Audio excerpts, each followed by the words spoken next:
अस्सलाम वालेकुम।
अस्सलाम वालेकुम।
Assalamu alaikum.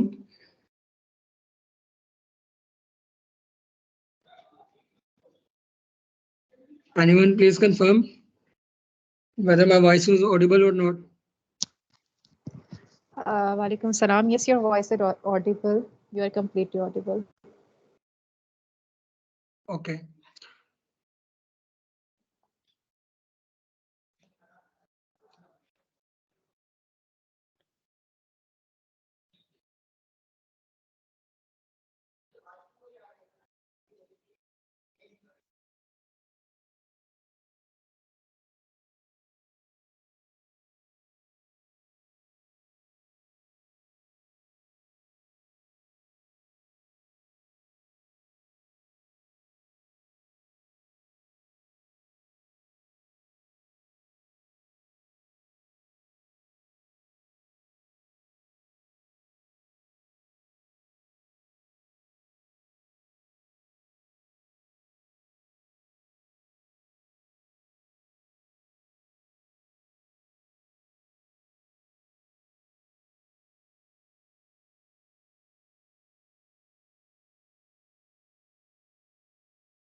हेलो अस्सलाम वालेकुम।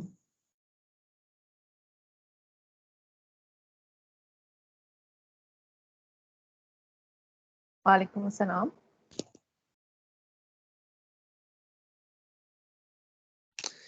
ये मीटिंग स्टार्ट है।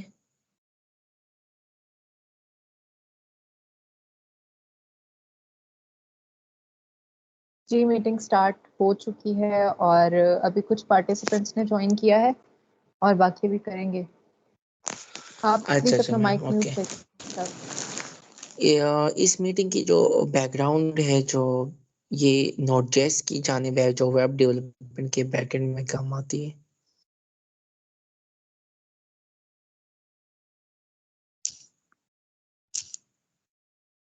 अभी आपको सब कुछ हम इन्फॉर्म कर देंगे, प्लीज बी पेशेंट और अपने माइक्स जो हैं वो आप टर्न ऑफ कर दें please.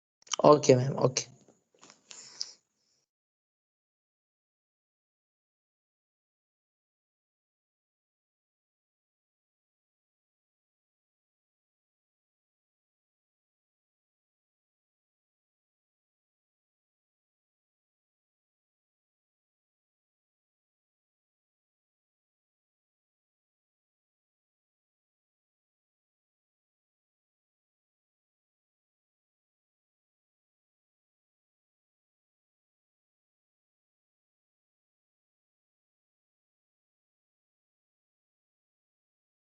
Okay, everyone, I welcome you all here. But before formally starting the event, let's wait for 4 or 5 minutes so that maximum people can join, and then we will start the event formally. Thank you.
Hello everyone, am I audible? Please confirm me if I'm audible or not.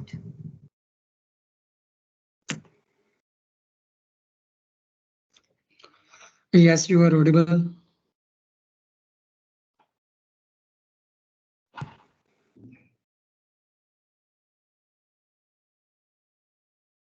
Okay.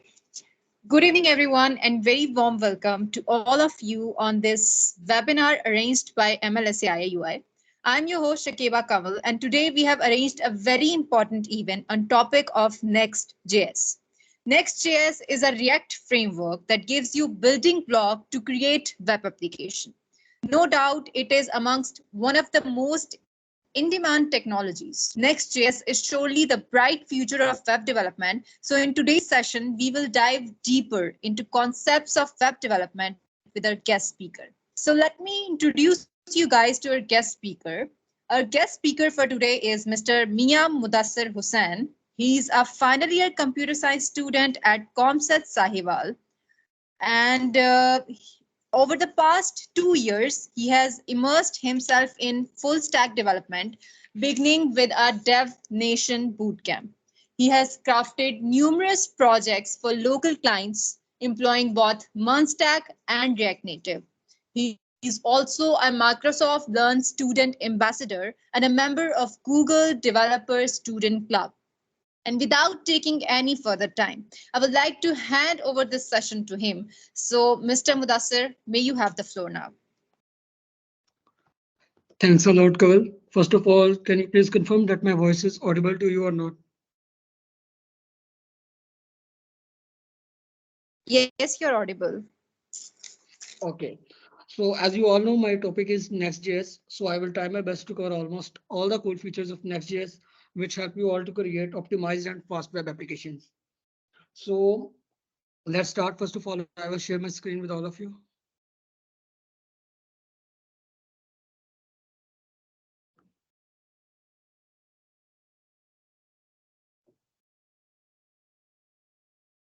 Kindly confirm अगर screen show हो रही है आपको. Yes, your skin is visible. Okay.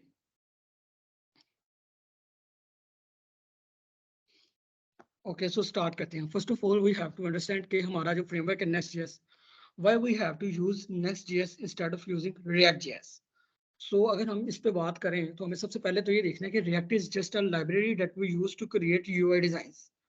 हमें सिर्फ वो front end design करने के लिए ही हेल्प करती है, जबकि React की लाइब्रेरी का framework Next.js helps us in multiple ways, like we able to create full stack web applications, जो कि हम सिंगल React यूज करके सिर्फ क्रिएट नहीं कर सकते. इन शॉर्ट मैंने आपके सामने जैसा स्लाइड में लिखा है, Next.js is a combination of three things: libraries, tools and conventions. आपके पास React की जितनी भी लाइब्रेरीज हैं वो सब यूज करके ही Next.js की एप्लीकेशन को बिल्ड किया गया है. इट्स नॉट लाइक दैट कि आप कहें कि दोनों चीजें बहुत ही डिफरेंट है. ओके, सो अगर दोनों चीजों को सेम तरीके से यूज किया गया, then how Next.js is better than React.js?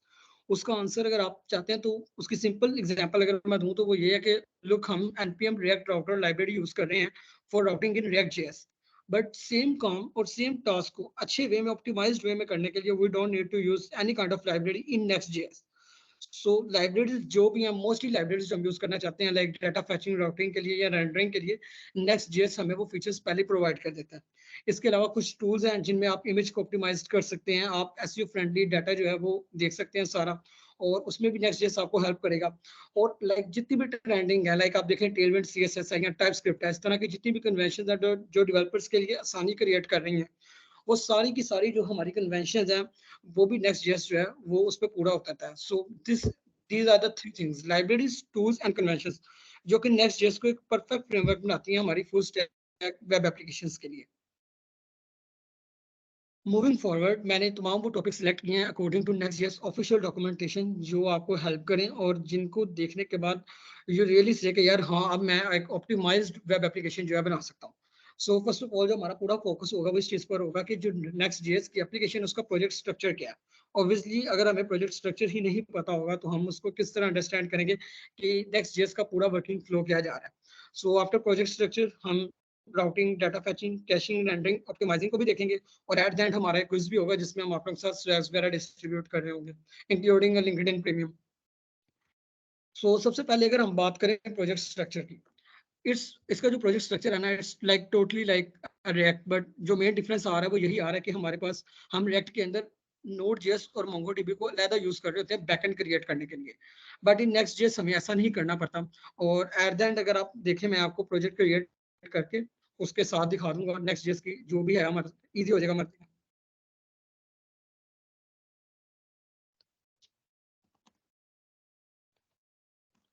Can you please confirm again कि मेरी स्क्रीन शो हो रही है आप लोगों को?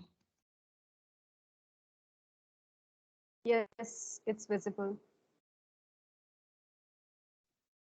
So it will take almost 1 to 2 minutes until unless हम React की जो ऑफिशियल साइट है उसको विजिट कर लेते हैं जब तक ये हो रहा है। सो अगर आप यहाँ पे React की ऑफिशियल साइट को भी विजिट करेंगे तो आप यहाँ पे देखेंगे कि जब हम React के प्रोजेक्ट को स्टार्ट करने की बात करते हैं तो हमें ये खुद रेकमेंड करते हैं कि हम Next.js के फ्रेमवर्क को यूज करें, जस्ट बिकॉज जो फीचर्स हमें Next.js प्रोवाइड कर रहा है। और अगर हम देखें इस प्रोजेक्ट की स्ट्रक्चर को देखने की कोशिश करें तो मैंने जैसा कि आपको पहले बताया कि मैंने जितने भी टॉपिक सिलेक्ट किए हैं Next.js की ऑफिशियल डॉक्यूमेंटेशन से, वो वही किए हैं जो कि मोस्ट मेजर अपडेट्स आई हैं या इसके जो टूल फीचर्स हैं जिनको यूज करके हम अपनी साइट को और अच्छी तरीके के साथ ऑप्टिमाइज कर सकते हैं। So as soon project create, okay. So अब हमने कुमारी हमसे सबसे पहले वो हमारे प्रोजेक्ट का नाम पूछ रहा है। Let's say our project name is testing. Okay,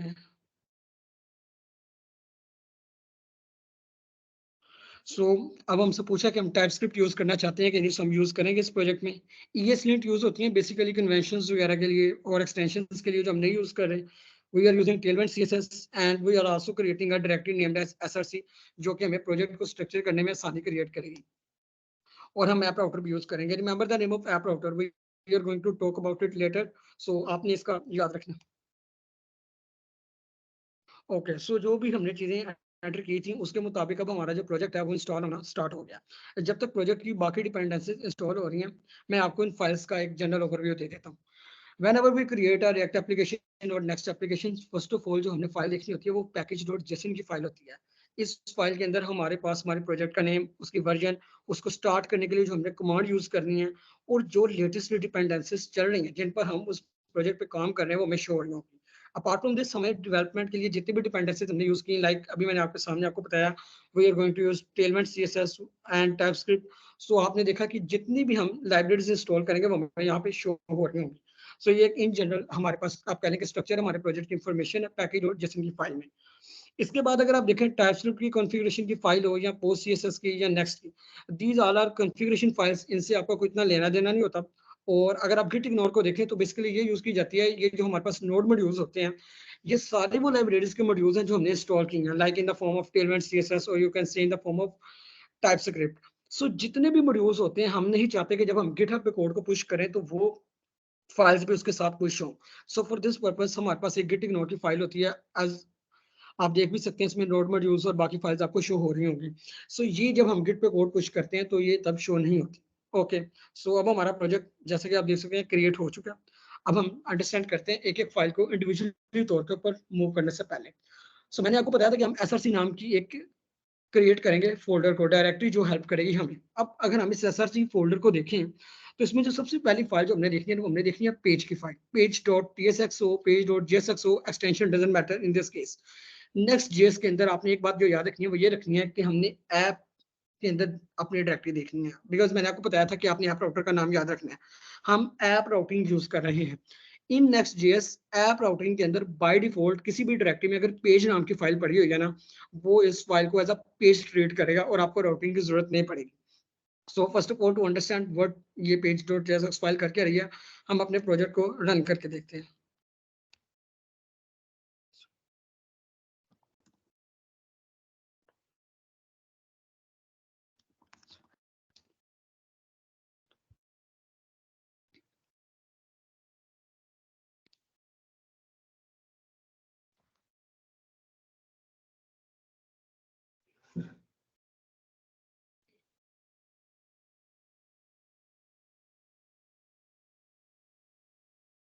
okay, so ये हमारे पास हमारी नेक्स्ट जेएस का जो प्रोजेक्ट है वो रन हो चुका है। अब मैं आपको एक एक फाइल का इंट्रोडक्शन करवाऊंगा जिससे आपको आसानी होगी जानने में कि किस तरह हमारा जो पूरा प्रोजेक्ट है ना वो स्ट्रक्चर्ड हुआ है और किस वे में हम इसको अच्छे तरीके से यूटिलाइज करके एक ऑप्टिमाइज्ड एप्लीकेशन क्रिएट कर सकते हैं।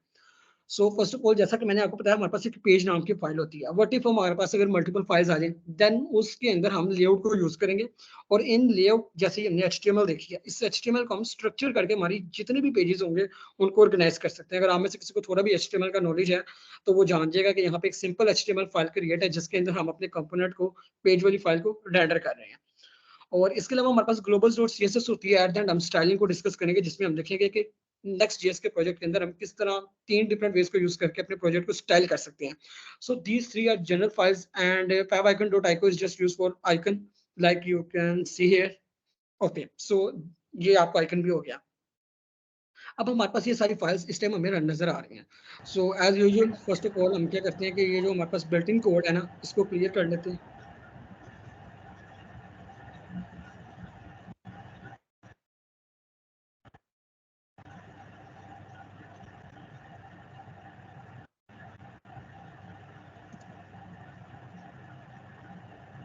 ओके, सो आप लोगों ने इस लाइन से घबराना नहीं। बेसिकली मैंने अपना कोड गिट पे कुछ नहीं किया, दैट्स व्हाई ये लाइन शो हो रही है, it's not an error.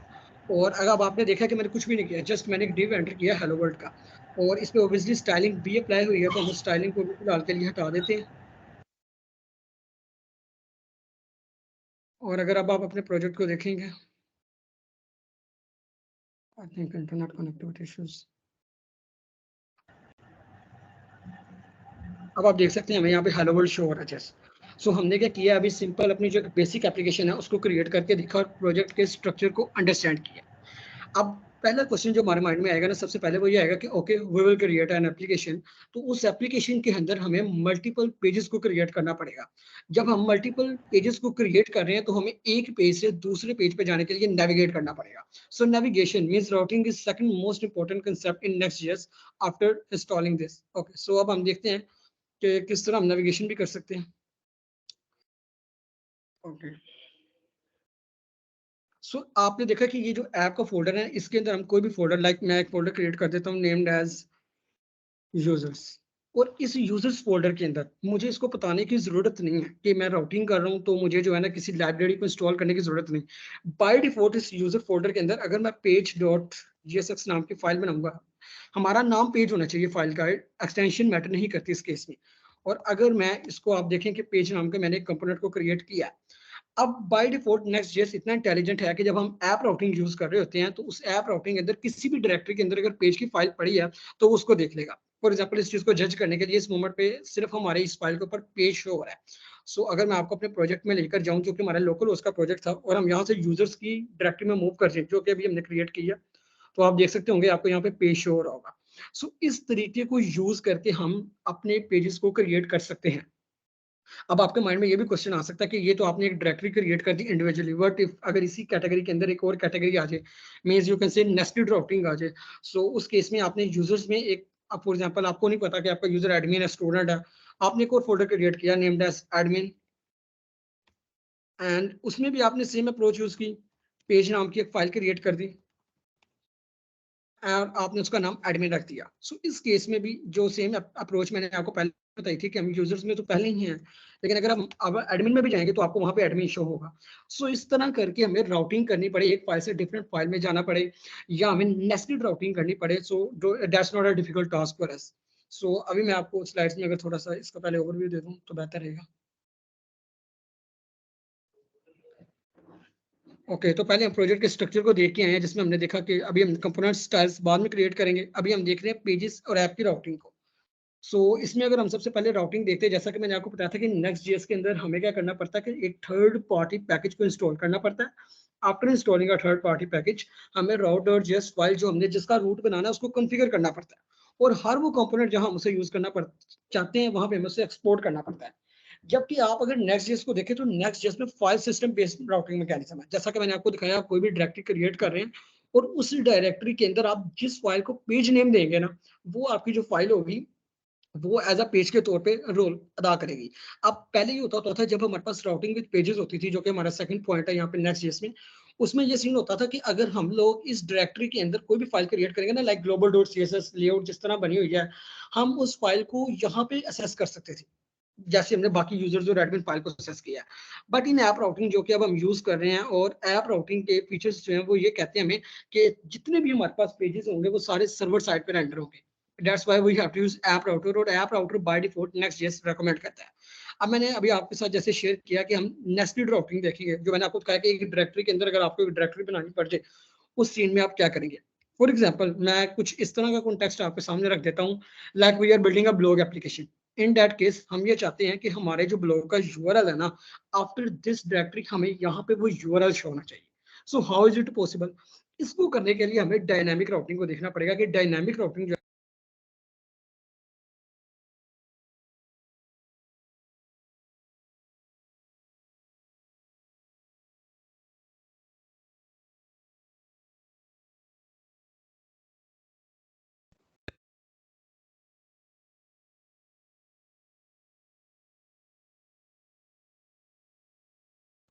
Said your mic is muted. I don't know by accident or somehow.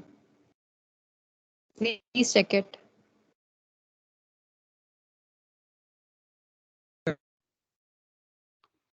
Okay, so कब हुआ था mute, kindly can you please tell me.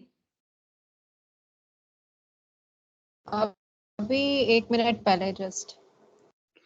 Okay, so I will be back from 1 minute. Okay, so मैं ये बात कर रहा था कि in dynamic routing, for example I will tell you like this. In dynamic routing अभी हमने देखा नेस्टेड राउटिंग, उसमें हम ये देख रहे थे कि हमने एक प्रोजेक्ट क्रिएट किया, उसमें यूजर्स की डायरेक्टरी थी, देन उसमें एडमिन की डायरेक्टरी थी। हमने अगर उसको असेस करना तो हम कैसे कर सकते हैं, इन nested routing.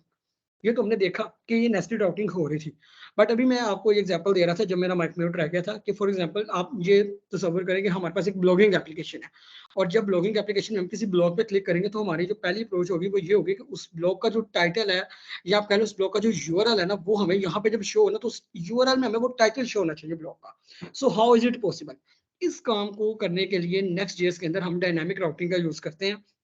So I will teach you about it now. Dynamic routing के लिए मैंने क्या किया था, जिस तरह मैंने ऐप की डायरेक्टरी के अंदर यूजर्स और एडमिन का एक फोल्डर क्रिएट किया था, मैंने एक स्टूडेंट लिस्ट नेम का फोल्डर क्रिएट किया। और जैसा कि मैंने आपको बताया, जब भी हमने कोई पेज बनाना तो हमने उसका नेम पेज ही रखना है, बिकॉज ये आइडेंटिफाई करता है इस चीज को कि हमने इस डायरेक्टरी के अंदर इस पेज पर ही जाना है। और नेक्स्ट जेस के लिए भी ये आसानी क्रिएट करता है। उसके बाद जो हमारा प्रोजेक्ट है, फॉर एग्जाम्पल मैंने इसका नाम अगर स्टूडेंट लिस्ट रखा है,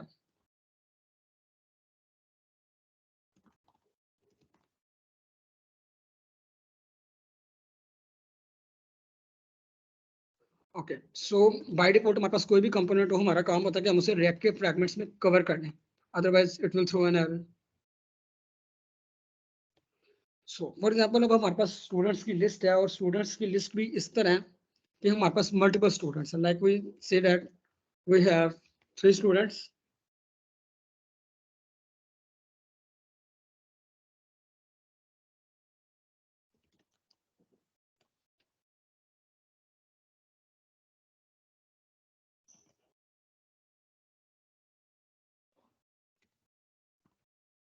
I'm just creating a list so it will help us to understand dynamic routing.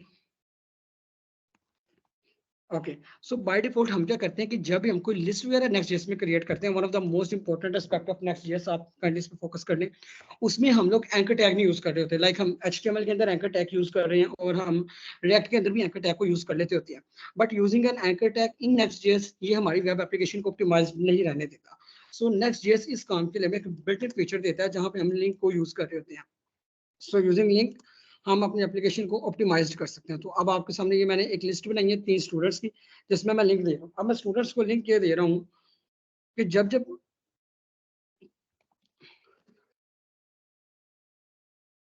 Okay, अब इस टाइम पे मेरा स्टूडेंट जो है वो मौजूद है on this page student list के नाम पे, और मैं चाहता हूँ कि जैसे ही 1 के ऊपर क्लिक हो, ऑटोमेटिकली जो हमारा स्लग है यानी यूआरएल जो है वो अपडेट हो और वो 1 पर चला जाए। Same case that I want to apply on others,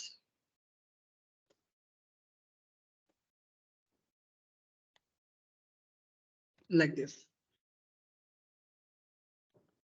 okay, so अब हमने ये स्टूडेंट की लिस्ट क्रिएट की है। एट दिस मोमेंट अगर हम जाएं स्टूडेंट की लिस्ट के ऊपर अगर मैं देखूं, मैंने डायरेक्टरी का नाम स्टूडेंट लिस्ट रखा था, सो ये हमारा लोकल होस्ट था जिसमें हम जाएंगे यहाँ पे स्टूडेंट की लिस्ट के ऊपर।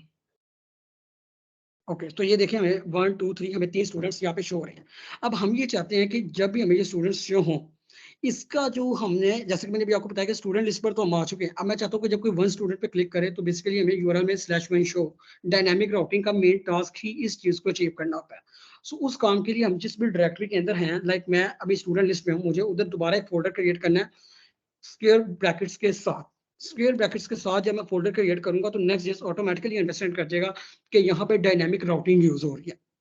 सो अब हम अगर देखें, बिल्कुल पहले की तरह हम पेज डॉट जीएसएक्स नाम की फाइल ही क्रिएट करेंगे, और अब इस फाइल को हमने इस तरह से मैनेज करना है कि हम जो चीजें शो करवाना यहाँ पे चाहते हैं, जैसे मैंने आपको डायनामिक राउटिंग का बताया, हम वो कर सकें। सो उस चीज को अचीव करने के लिए हम करते हैं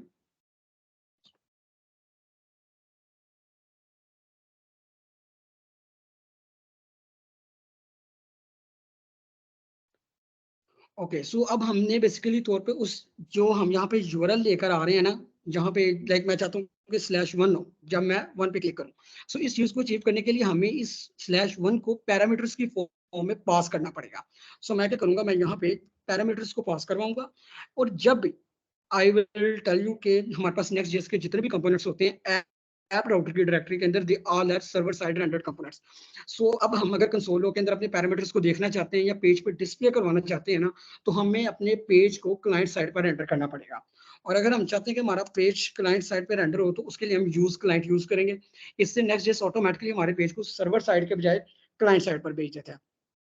एंड मूविंग फॉरवर्ड, अब हमने यहाँ पे एक फ्रेगमेंट यूज किया, अगेन स्टूडेंट नाम की लिस्ट क्रिएट किया। अब हम चाहते क्या है, बेसिकली यहाँ पे हम ये चाहते हैं कि जब जब कोई H3 के टैग पर जाए और आईडी की बात करें,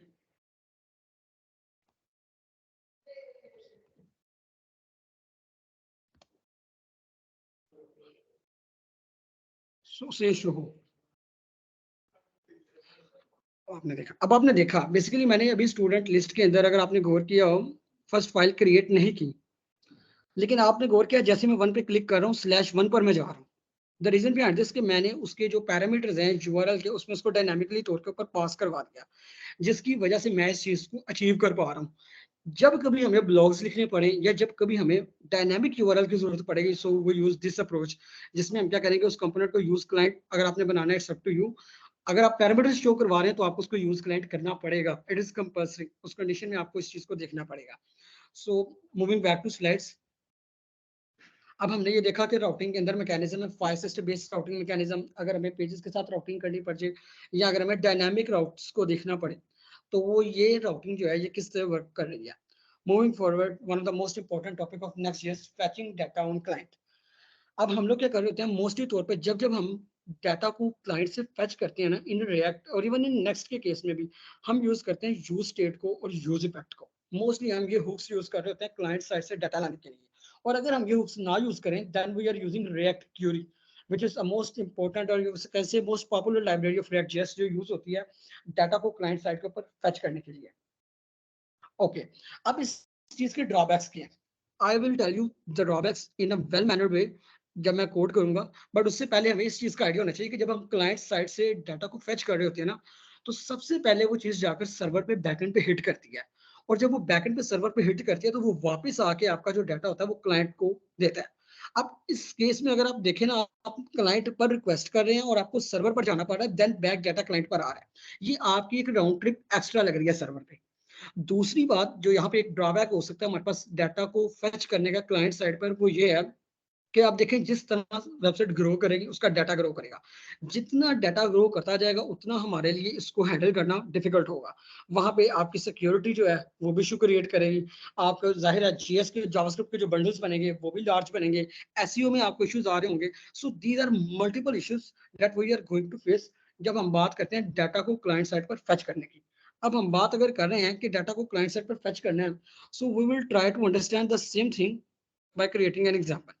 फॉर एग्जाम्पल, जिस तरह हमने पहले राउटिंग किया सारी, हम एक मल्टीपल अप्रोच यूज करते हैं, और अब हम एक फेच नाम का फोल्डर बनाते हैं टू अंडरस्टैंड के how to fetch data in Next.js. और इस फेच के भी अंदर सेम अप्रोच यूज करते हुए हम पेज की एक फाइल क्रिएट कर लेते हैं।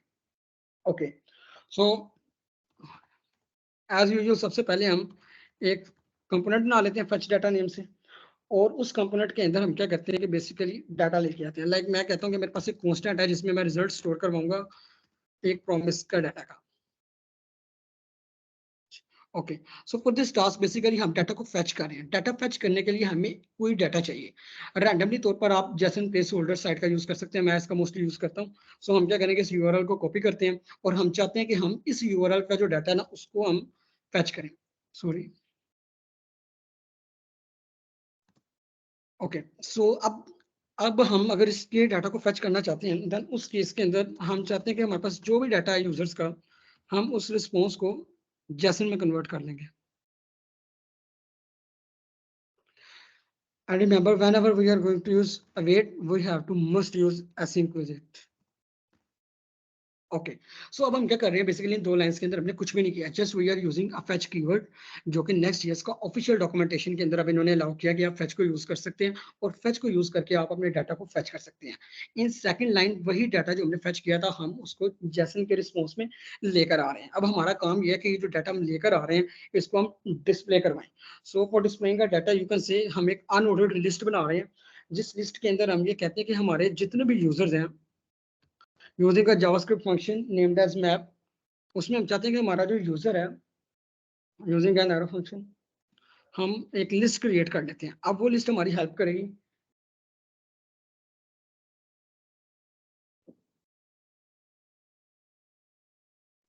ओके, सो वो लिस्ट हमारी हेल्प करेगी। हम लिस्ट के अंदर एक की सेट कर देंगे। की हम सेट कर देते हैं यूजर की आईडी, क्योंकि बाय डिफॉल्ट जो यूजर की आईडी होती है वो हमारे पास हमेशा डिफरेंट होती है, और उसके साथ हम चाहते हैं कि हमें लिस्ट के अंदर हमेशा जो चीज शो हो वो यूजर का टाइटल शो हो। अब इस केस में एरर आने की वजह, as I already told you, कि हमें मस्ट जो हमारे कंपोनेंट्स हैं उनको एक पैरेंट कंपोनेंट के अंदर जो है ना वो रैप अप करना पड़ता है। अब आप इस कोड के बाद जनरल ओवरव्यू देख लें। We are using fetch to fetch data on client side, then हम उस डाटा को जेसन की फॉर्म में कर रहे हैं, and using a map JavaScript built in function हम उस डाटा को देख रहे हैं। अब हम ये देखते हैं कि क्या हम इस डाटा को एक्सेस कर पा रहे हैं। So for this let's moving back to fetch. Okay, so आप ये देखें कि ये फेच डाटा तो मैंने डिप का टाइटल दिया था उस वजह से आ रहा है। उसके अलावा आप सारे ही जो देख रहे हैं ये टाइटल है उस डाटा सेट के जो मैंने भी फेच किया। Like you can compare this first line with this line. तो आप देख रहे हैं कि डाटा जो है वो इस तरह हम फेच कर सकते हैं यूजिंग फेच। ओके, सो अब हमने फेच को भी कवर कर लिया। अब हमें ये भी पता लग गया कि डाटा जो है वो किस तरह से फेच हो रहा है। Now moving forward to our fourth topic. अब जहाँ पे हम डाटा की फेचिंग होने की बात कर रहे हैं ना, हम सेम जगह पे बात कर लेते हैं डाटा की कैशिंग के बारे में। अब हम लोग ये चाहते हैं कि हमारे पास इतना ज्यादा डाटा फेच हो रहा है, नेक्स्ट बाय डिफॉल्ट वो डाटा जो वो पहले फेच कर चुका होता है उसको कैश में स्टोर करता है, और उसको कैश में स्टोर करने का हमें एक ही बेनिफिट है, और वो ये बेनिफिट है कि हमें दोबारा जब उस डाटा को एक्सेस करना पड़ता तो हमें दोबारा फेच को यूज नहीं करना पड़ता, हमारा टाइम वेस्ट नहीं होता, बल्कि हमारा वो डाटा हमें पहले से ही पड़ा होता है तो वो हमें जल्दी मिल जाता है।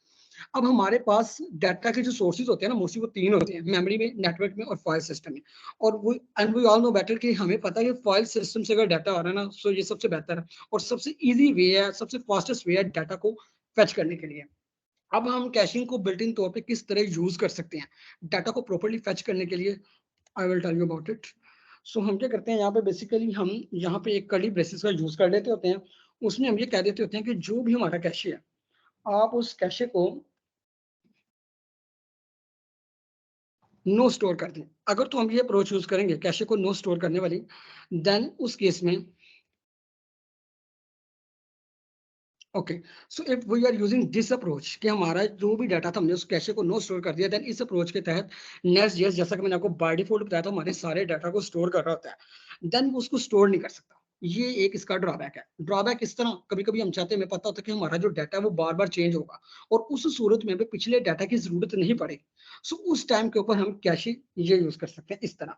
But in other case, like अगर हम इस तरह चाहते हैं कि हम चाहते हैं कि हमारा डाटा जो है वो आफ्टर एवरी 10 सेकेंड्स और सम टाइम हमें शो हो, और हम चाहते हैं कि वो इस तरह शो हो कि वो अपडेट होकर शो हो, सो उसके लिए हम यूज कर सकते हैं नेक्स्ट।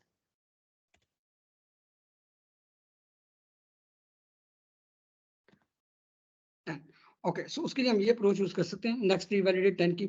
उसका हमें ये फायदा होता है कि इस अप्रोच को यूज करने के बाद हमारा जो भी फैसिलिटी डाटा है वो आफ्टर एवरी 10 सेकंड्स जो है हमारा रिफ्रेश हो जाया करेगा, और हमें डाटा को रेंडर करने में आसानी होगी। सो ये थी हमारी fetching, how we able to fetch data in Next.js. So अभी तक हमने जो 4 चीजें कवर की, अगर हम जस्ट इनका ओवरव्यू ले लें. फर्स्ट ऑफ ऑल हमने ये चीज देखी कि प्रोजेक्ट का जो पूरा स्ट्रक्चर है ना वो वर्क कैसे कर रहा है. हमने उसमें देखा कि हम ऐप डायरेक्टरी को यूज कर रहे हैं. ऐप डायरेक्टरी में सारी फोल्डर सर्वर साइड पे रेंडर हो रहे हैं. किस तरह यूजिंग पेज कन्वेंशन को हम यूज करके अपने सारे पेजेस को डिस्प्ले करवा पा रहे हैं. देन हमने राउटिंग देखी कि किस तरह रिएक्ट में जो हम राउटिंग कर रहे हैं, जो कि हमारे लिए इतना डिफिकल्ट है, third party library named as React router या किसी और को यूज करना, उसके बजाय नेक्स्ट.js हमारे लिए आसानी क्रिएट कर रहा है. हम file system based routing mechanism को देख पा रहे हैं, नेस्टेड डायनामिक राउटिंग जो है उसको यूज कर पा रहे हैं. आफ्टर दिस हमने देखा कि हम डाटा को किस तरह फेच कर सकते हैं और बेस्ट अप्रोच डाटा को फेच करवाने की क्या हो सकती है. और हमने सेम फेचिंग डाटा के अंदर ही कैशिंग को स्टडी किया कि कैशिंग हमें किस तरह हेल्प दे सकती है.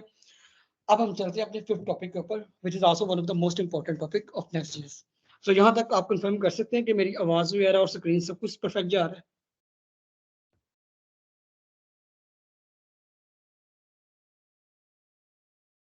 Perfect so far. ओके.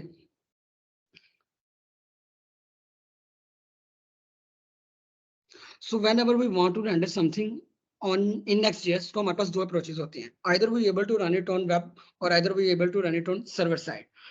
आप लोगों ने HTML CSS अगर जावास्क्रिप्ट किया तो आपको पता है सिंपल जो हम उस टाइम के ऊपर जावास्क्रिप्ट रन कर रहे हैं वो हमारी सारी क्लाइंट साइड की जावास्क्रिप्ट है. और जब हम बैकएंड में npm यूज कर रहे हैं तो हमारी सिंपल नोड.js की सर्वर साइड की जावास्क्रिप्ट होती है. सो यही एक छोटा सा डिफरेंस है इन दोनों के दरमियान. अब हम आगे चलें और अगर डेप्थ में देखें क्लाइंट साइड की रेंडरिंग को और सर्वर साइड की रेंडरिंग को. As I already told you कि जब हमारा डाटा क्लाइंट साइड पे रेंडर हो रहा होता है तो उसमें जावास्क्रिप्ट के बंडल्स जैसे जैसे साइड ग्रो होगी डाटा बढ़ेगा, जावास्क्रिप्ट के बंडल्स भी इंक्रीज होंगे. डाटा सिक्योर नहीं होगा, डाटा एसईओ करना हमारे लिए बहुत मुश्किल होगा. जबकि ये सारी चीजें इस टाइम आपको एज अ ड्रॉबैक के तौर पे नजर आ रही हैं, क्योंकि अगर हमारे सामने हम सर्वर साइड रेंडर्स को देखें तो ये सारी चीजें हमारे लिए आसान कर रहा है. यही एक बेहतर वजह थी कि नेक्स्ट.js ने पेज राउटिंग से उसको ऐप राउटिंग पे कन्वर्ट किया और नेक्स्ट.js की पूरी एप्लीकेशन को सर्वर साइड रेंडर कर दिया. मेरा इस बात को कहने से हरगिज ये मतलब नहीं है कि हमें कभी भी क्लाइंट साइड रेंडरिंग यूज नहीं करनी पड़ेगी. क्लाइंट साइड रेंडरिंग यूज करने के लिए कुछ कंडीशंस हैं. लाइक अगर हमें उस कंडीशंस में जाना पड़े तो फिर हमें क्लाइंट साइड रेंडरिंग ही यूज करनी पड़ेगी. ओके, सो इसको देख लेते हैं. अब हम देखते हैं कि अब हम बार बार बात ये कर रहे हैं कि हम ना सर्वर साइड पे रेंडरिंग करेंगे. ओके, सो हम सपोज कर लेते हैं कि हम सर्वर साइड पे रेंडरिंग कर रहे हैं, क्योंकि बाय डिफॉल्ट नेक्स्ट.js ट्रीट ही हर कंपोनेंट को एज अ सर्वर साइड करता है. लेकिन there are some issues. For example हमारी एक ई कॉमर्स की ना वेबसाइट है and we want to click on add to cart button, then हम एबल होंगे कि हम उस प्रोडक्ट को अपने कार्ट में ऐड कर सकें. बट सर्वर साइड कंपोनेंट तो हमें ब्राउजर के इवेंट्स को यूज करने की इजाजत ही नहीं देता. हम माउस पे प्रेस नहीं कर सकते, कीबोर्ड के बटन्स पे क्लिक नहीं कर सकते. So in short browser events server components जो है उसको सपोर्ट नहीं करता. सेम केस अभी हमने स्टडी किया फैच के बारे में, which is use for data फैचिंग. और अगर लोकल स्टोरेज कोई भी चीज हो तो हम ब्राउजर की एपीआई को भी सर्वर में एक्सेस नहीं कर सकते. दैट्स व्हाई मैंने आपके सामने डाटा फैचिंग के अंदर उस कंपोनेंट को यूज क्लाइंट करके क्लाइंट कंपोनेंट में कन्वर्ट कर दिया था इंस्टेड ऑफ सर्वर कंपोनेंट. उसके बाद आप अगर देखें मैनेज स्टेट की अगर मैं बात करूं तो हम स्टेट को अगर मैनेज करना चाहें यूजिंग स्टेट हुक से, या अगर हम डाटा को मैनेज करना चाहें यूजिंग यूज इफेक्ट, तो हम इन चारों में से कोई भी काम सर्वर कंपोनेंट के अंदर नहीं कर सकते. इस काम को अचीव करने के लिए हमें क्लाइंट कंपोनेंट में जाना पड़ेगा. ओके, सो अब इसकी बेस्ट अप्रोच हो सकती है. I think there is an example to show you if possible, so you will understand better. Exactly. So for example अभी हम जो भी चीज क्रिएट कर रहे हैं सर्वर साइड पे क्रिएट हो रही है. लाइक मेरे पास एक ई कॉमर्स एप्लीकेशन है, अगर वो क्रिएट हो रही होती तो वो सर्वर साइड पे क्रिएट हो रही है. लाइक मेरा नैव बार, मेरा फुटर, मेरा प्रोडक्ट का card, product list, pagination, side bar, ये जितनी चीजें हैं ये मुझे इस मोमेंट के ऊपर सर्वर पर शो हो रही है.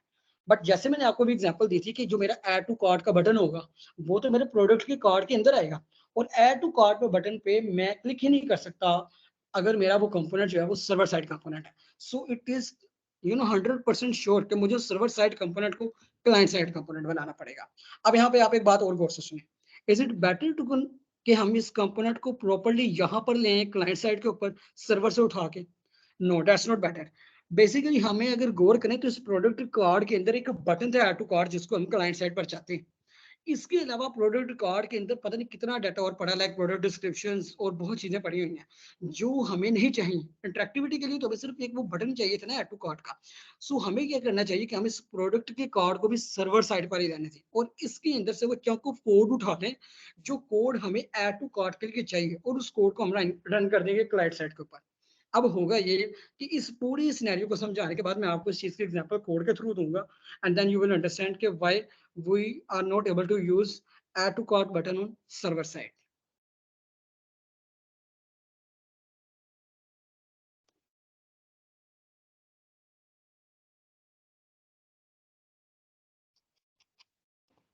Okay, to understand this first of all I will tell you about कि आप मल्टीपल कंपोनेंट्स को, ऐप को, डेटाबेसेस, हुक्स, जो भी चीजें हैं वो अपनी इस डायरेक्टरी के अंदर क्रिएट कर सकते हैं. प्रोजेक्ट को जितने बेस्ट वे से स्ट्रक्चर किया जाए, बिकॉज ये just not a front end application, ये एक प्रॉपर आपकी फुल स्टैक एप्लीकेशन है. इसमें आप मोंगोडीबी को यूज कर रहे हैं, लाइब्रेरीज हुक्स को यूज कर रहे हैं. अगर एंड पे टाइम हुआ तो मैं प्रॉपर आपको बैकएंड के लिए इसका प्रोजेक्ट स्ट्रक्चर आपको किस तरह सेट करना है वो भी बता दूंगा. बाय द वे भी हम सर्वर साइड रेंडरिंग को पढ़ रहे हैं, तो let's create two folder named as components in app. और अब हम ये करते हैं कि इस कंपोनेंट्स के फोल्डर के अंदर हम एक फाइल ले लेते हैं नेम्ड एज प्रोडक्ट कार्ड.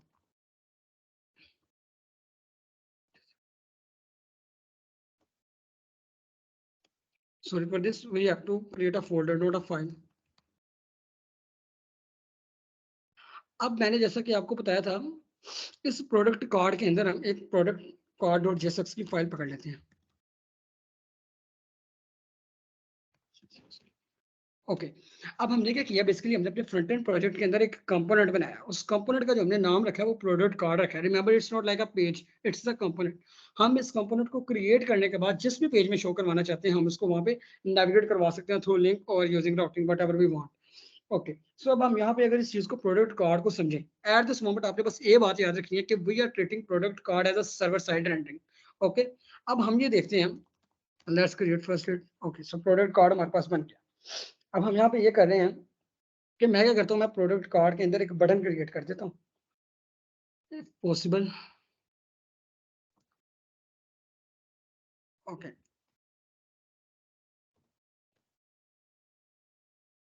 अब मैंने क्या किया, मैंने एक बटन क्रिएट कर दिया और उस बटन पे मैं ये कह रहा हूँ कि जब कोई इस बटन पे क्लिक करे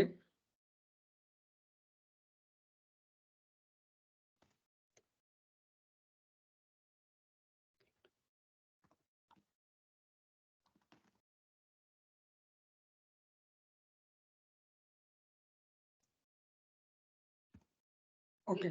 अब मैंने ये सिंपल एक कंपोनेंट क्रिएट किया. इस कंपोनेंट का क्या काम है, कुछ भी नहीं, जस्ट ये प्रोडक्ट कार्ड का आपको एक लाइन शो करेगा और एक बटन शो करेगा. अब मैं चाहता हूं कि मैं इस प्रोडक्ट कार्ड के कंपोनेंट को कहीं पे भी यूज करूं. लाइक मैं जो मेरी बाय डिफॉल्ट सबसे पहले फाइल जो मैंने क्रिएट की थी नेम्ड एज पेज, मैं क्या करता हूँ कि मैं अपने कंपोनेंट को उधर इंपोर्ट कर लेता हूँ.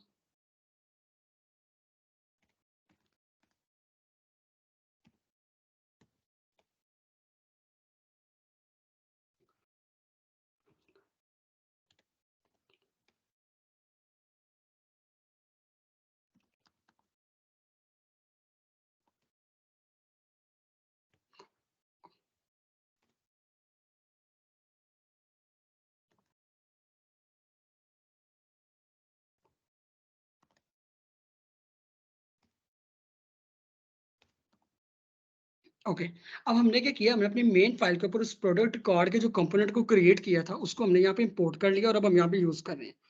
अगर अब मैं आपको अपनी प्रोजेक्ट की लोकल होस्ट 3000 पे लेकर जाऊं.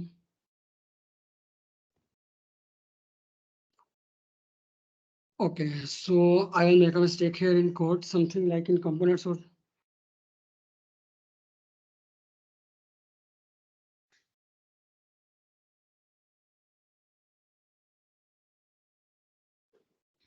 okay, dot slash.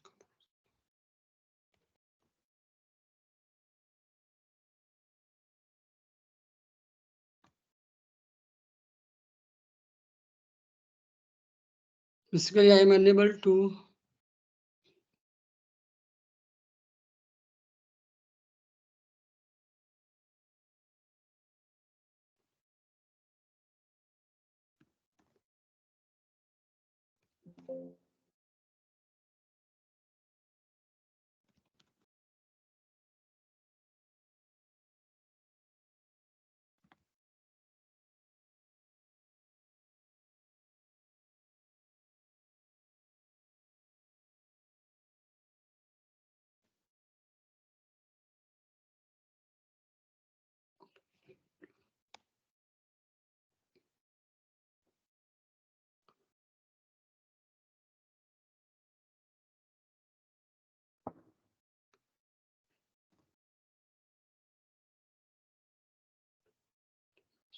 Okay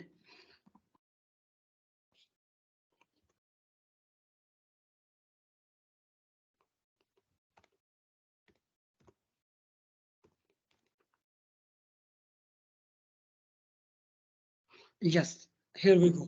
so basically जो मैंने मैसेज की थी चीजें, सबसे पहले मैं आपको वो समझा देता हूँ।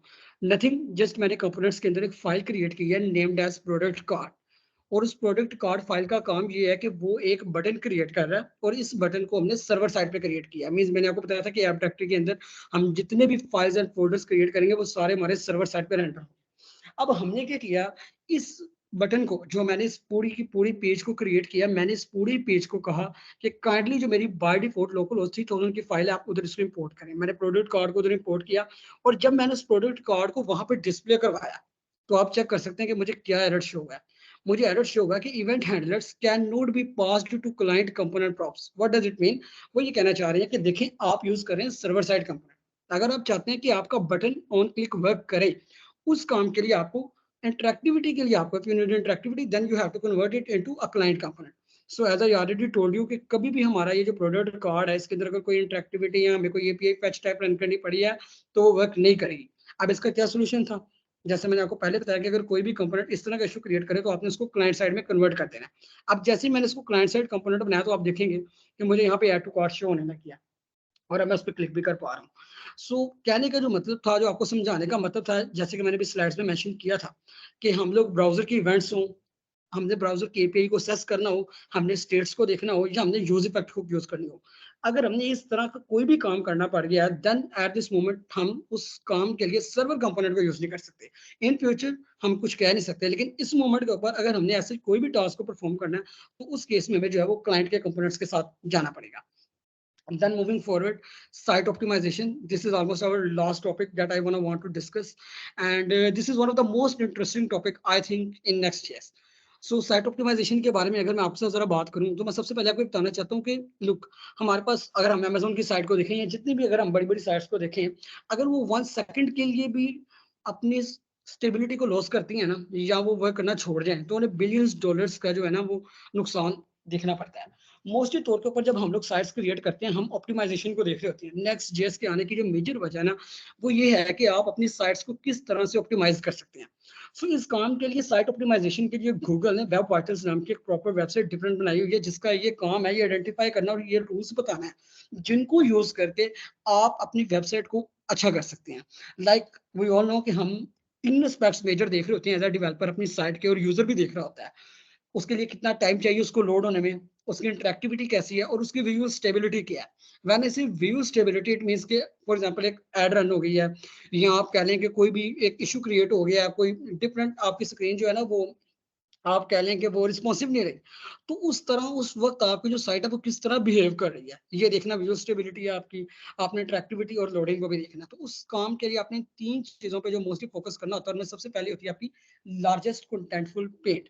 We say that LCP. LCP means most इसका काम ये होता है ये चेक करना कि आपकी साइट लोड होने में कितना टाइम ले रही है। अगर हम जनरल ओवरव्यू निकालें और वेब वाइटल्स की ऑफिशियल डॉक्यूमेंटेशन को स्टडी करें, although I will share a link with you after the meeting, उसके मुताबिक 2.5 सेकंड्स के अंदर अंदर जो साइट लोड होती है ना, उसको एक अच्छा साइट जो है ना समझा जाता है कि यार ये साइट जो है ना ये गुड है। आफ्टर दिस हमने कम्युलेटिव लेआउट शिफ्ट को देखना है, जिसमें मैंने आपको व्यू स्टेबिलिटी के बारे में बताया कि आपको कोई एड शो हो गई है और आपको कुछ भी इस तरह की अनरिस्पॉन्सिवनेस हो गई है, तो आपने उस चीज को कवर करना है विद इन 0.1 सेकंड्स। अगर तो आप उसको कवर करने में टाइम लगाएंगे तो उस उतनी देर के अंदर जो यूजर है वो उस साइट से जा चुका होगा। And the last one is first input delay. इसमें हम लोग ये देखते हैं, इंटरेक्टिविटी मेजर कर रहे होते हैं इस वे के अंदर कि जब हमारे पहली दफा यूजर हमारी साइट के ऊपर आया, उसे कितनी देर लगी साइट पर उस चीज को ढूंढने में जो वो काम करना चाहता था। लाइक हमारे पास डिफरेंट टास्क होते हैं, जैसे ई कॉमर्स साइट के अंदर कुछ का काम होता है जो हमारी प्रोडक्ट्स हैं उनको हमने सेल करना है, कुछ का काम होता है बाय के लिए आना और बाय करने के लिए देखना। तो हर जो बंदा है, हर जो व्यूअर है ना, उसका एक डिफरेंट टास्क है। हमारा ये काम होता है साइट में ये देखना कि कौन सी ऐसी चीज है जिसको यूजर को अचीव करने में मुश्किल आ रही है, उन चीजों को हैंडल करना। ओके अब ये साइट ऑप्टिमाइजेशन के अंदर वो चीजें थी जो मैंने आपको बताई हमें करनी चाहिए। So at that I will also tell you about it how to check this. Okay so इसके लिए मैं सबसे पहले तो आपको बता देता हूँ, you can use GT matrix. GT matrix एक ऑफिशियल ऑलमोस्ट साइट है, गूगल इसको रेकमेंड भी कर रहा है, जिसमें आप ये चीज चेक करते हैं कि कोई साइट किस तरह परफॉर्म कर रही है। फॉर एग्जाम्पल अगर मैं मिस्टेक नहीं कर रहा, let me check youtube.com if possible. अगर हम उसके अंदर youtube.com के एनालिसिस करेंगे साइट ऑप्टिमाइजेशन के लिए, और सबसे जीटी मैट्रिक्स की जो खास बात है वो ये कि ये जस्ट आपके लिए एनालिसिस नहीं कर रही, ये आपको नेक्स्ट जेएस के अंदर इमेज ऑप्टिमाइज्ड है या नहीं, आपका मेटा डाटा वर्क कर रहा है कि नहीं, आपकी एसईओ जो है वो सही जा रही है कि नहीं जा रही, ये इन सारी चीजों के ऊपर आपको गाइड करेगी और आपको बताएगी कि किधर आपकी साइट जो है वो इशू क्रिएट कर रही है। अपार्ट फ्रॉम दिस जो चीजें भी हमने डिस्कस की थी, लाइक हमने लार्जेस्ट कंटेंटफुल पेंट और दो डिफरेंट टॉपिक्स के बारे में पढ़ा था, तो ये हमें उसमें भी हेल्प करेगी कि हम उसमें कितना स्कोर कर रहे हैं। सो ये वो सारी चीजें जब जीटी मैट्रिक्स या क्रोम की एक्सटेंशन है क्रोम लाइट हाउस, आप इन चीजों को यूज करके ये इवेल्युएट कर सकते हैं कि आपकी साइट जो है ना वो किस तरह कितना स्कोर कर रही है। So it helps you a lot to build a good perfect site for your local clients. I am also using this site. Okay, so जो मैंने चीजें आपके साथ पहले डिस्कस की थी, लाइक एलसीपी स्कोर आप देख लें, इसका 4.3 सेकंड जा रहा है इस मोमेंट पे, और हमने डिस्कस किया था ऑलमोस्ट 2.5 से नीचे नीचे होना चाहिए। सो आपने देखा कि इन्होंने भी स्कोर रेड मेंशन किया, which is not good. Performance आप देख सकते हैं इसकी 67% है, और ये मैंने जैसे कि आपको पहले बताया, these sites are not just to measure the performance, ये आपको प्रॉपर परफॉर्मेंस को स्ट्रक्चर्ड वे के अंदर एक एक चीज बता रही है कि आपको इंटरेक्टिविटी के लिए कितना टाइम चाहिए, आपको कम्युनिकेटिव लेआउट शिफ्ट के लिए कितना टाइम चाहिए, वाटरफॉल है या अगर कुछ स्ट्रक्चर है तो ये देखिए वो आपको प्रॉपर बता रही है कि चेनिंग की क्रिटिकल रिक्वेस्ट जो है वो आपको करनी पड़ेगी। तो जिस जिस चीज का जो इम्पैक्ट है आप साइट ऑप्टिमाइजेशन के थ्रू ये भी देख सकते हैं।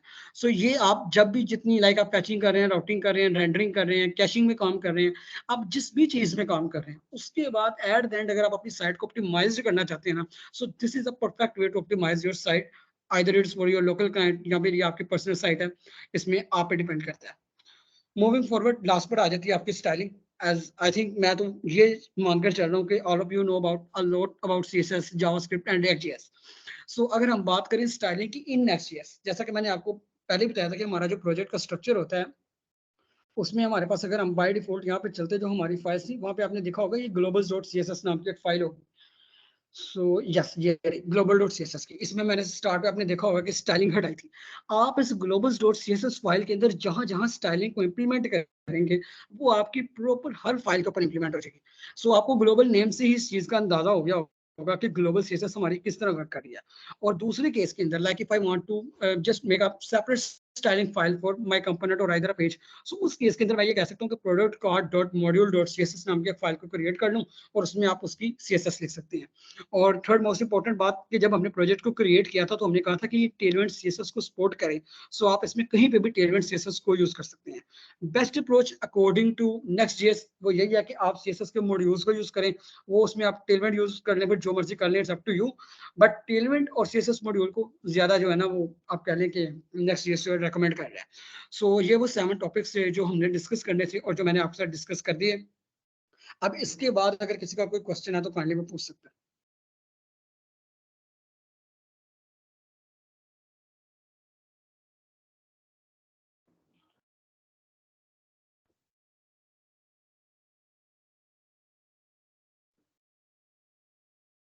एनीवन?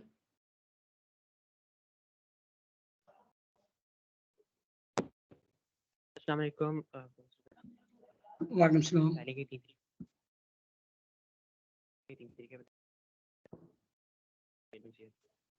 मैं चलो रिकमेंड करता है कि हम मॉड्यूल्स और टेलविंग यूज करें। ऑप्टिमाइज में से कौन सा है? आपकी आवाज बहुत हल्की आ रही है।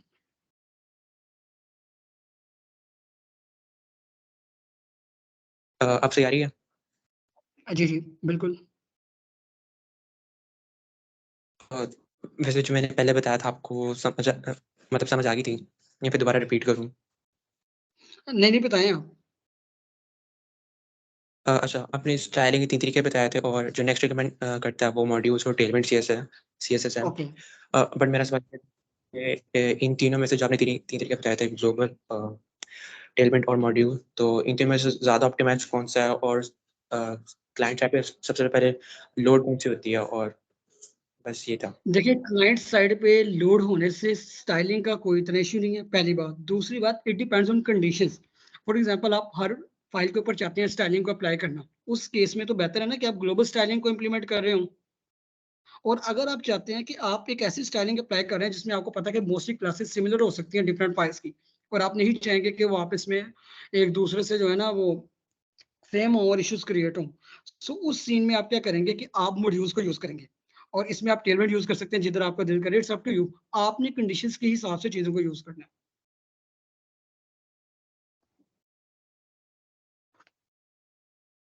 कि मुझे सिर्फ ये समझ आ गया, बस यही था कि इसमें कोई फर्क पड़ता भी है या नहीं, बट आपने बता दिया नहीं पड़ता, नहीं फर्क पड़ता।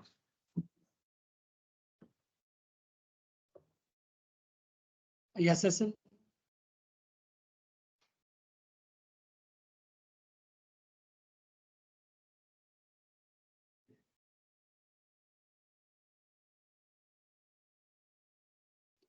Anyone else? There are just 4 minutes left in meeting, so please.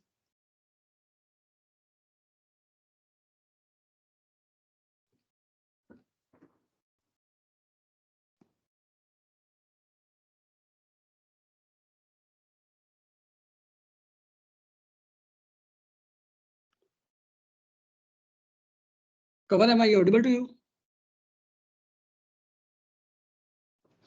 Yes, you are. I think there are no questions, so Okay. we should head over to quiz now. This section. Okay, so one. So the first question is this one.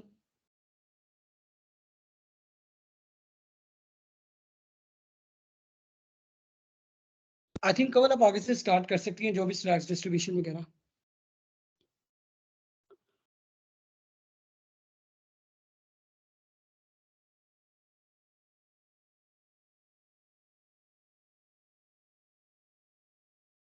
Okay, 1 minute, आप मुझे एक थोड़ा सा time दें, मैं confirm कर लूंगी quiz हमने कंडक्ट कैसे करवाना है एग्जैक्टली, और उसके बाद हम स्टार्ट Sure. करते हैं, ठीक है? Okay.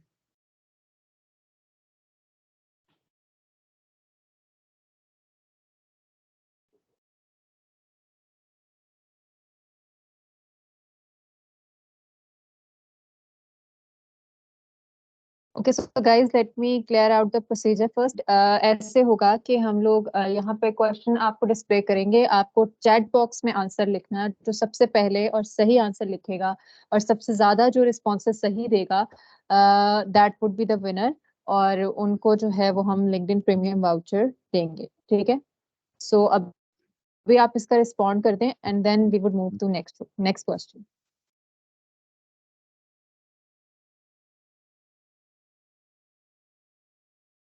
Okay. So first question आपके सामने।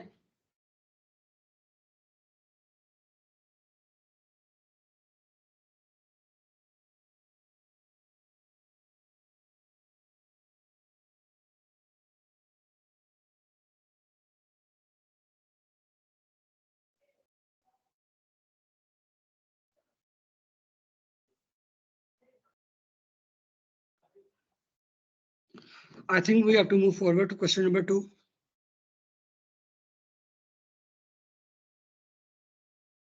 Sure. Let's move to question number 2 and now start responding to it. Please start writing in chat box whatever the answer is.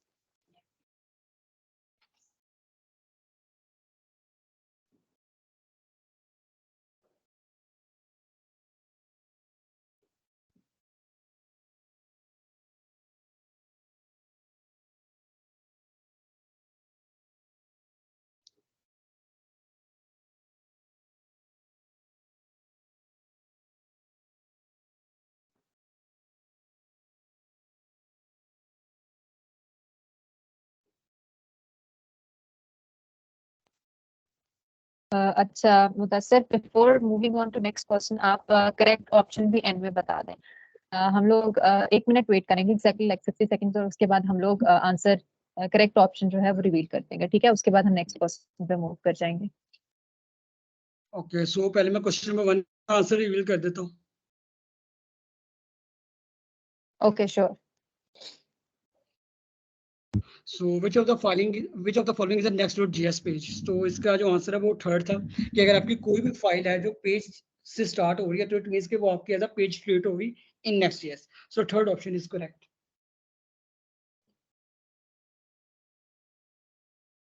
Okay, I hope Irpa is in the meeting. So Irpa, please take account who responded to it correctly. अब हम question number 2 का अभी जो है option correct option reveal कर देते हैं क्योंकि ऑलमोस्ट 1 मिनट गुजर चुका है इसको हमें रिवील किए हुए क्वेश्चन को। तो आप प्लीज करेक्ट ऑप्शन शेयर करते हैं। इसके बाद कोई भी आंसर कंसिडर नहीं होगा। Okay, so your correct option to create a new next app is second option, NPX create next app my app. Okay, let's move toward next question. So this is the last question. Which of the following is the Next.js component for optimizing images? And you have to select option.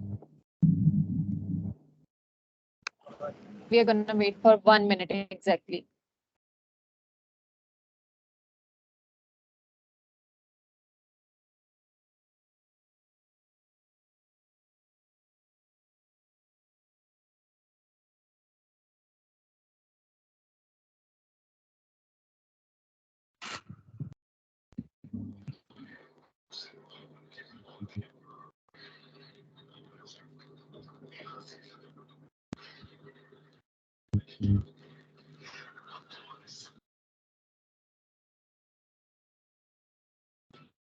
I think answer बता देना चाहिए.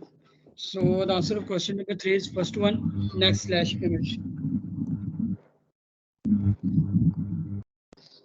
I think इसका सबसे पहले response जो है वो अहमद ने किया है. So okay guys, I hope that's all from your side. Yes. You would like to conclude this or should I do it? Yes, you can do. Okay, to conclude this, I want to thank all of you on behalf of MLSAI and for joining this session and making this event a complete win. And obviously, my special regards goes to our guest speaker, Mr. Mudassir, for taking out time and providing us with valuable information on Next.js framework. And at the end, I just want to inform you guys that all of you will be getting attendance certificate on the basis of attendance generated by MS Teams, and the winner, whoever would be the winner, we would be sharing LinkedIn Premium voucher with him, and we would be announcing that in group. Okay, so thank you so much for joining. I hope this session has added value to your previous knowledge about web development and Next.js. And please follow us on our social media handles to stay informed and updated about our amazing events like these. And that's all from our side. Thank you once again for joining, and goodbye until next time. Thank you so much. You can leave the meeting now.